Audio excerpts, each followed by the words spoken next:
Former President Trump's trip to Grand Rapids will not be the normal Trump rally that we've seen throughout the country. It will target a specific issue the presumptive Republican nominee has talked about often: immigration and control of the southern border. Political reporter Rick Alvin joining us now with some of the reasoning of a Trump visit this time. Well, and we were just talking about it. You heard, Ken, the murder of Ruby Garcia by that man that law enforcement and prosecutors have identified as being in the country illegally after being deported in 2020.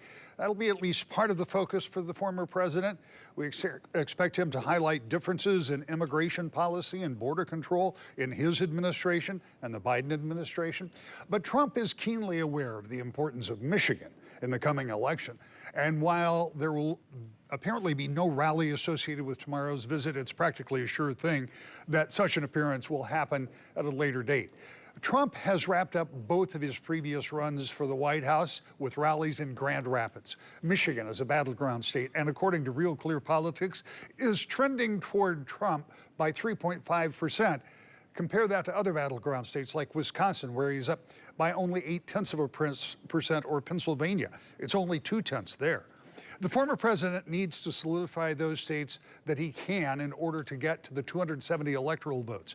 Right now at 270 to win, the map remains unchanged for the past several weeks, though those numbers are starting to tighten up and get closer and closer in some races. But based on current polling, Trump needs 35 electoral votes to close the deal. Based on the same polling, Biden would need 44.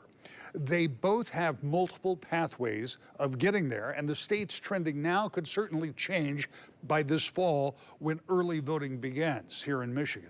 Tomorrow's visit by former President Trump will be a departure from what we have traditionally seen, but expect the messaging on the border and immigration be the same that we've heard from Trump from the very beginning when he came down that escalator and first announced he was running for president in 2015. And even that day, he was talking about immigration. Right.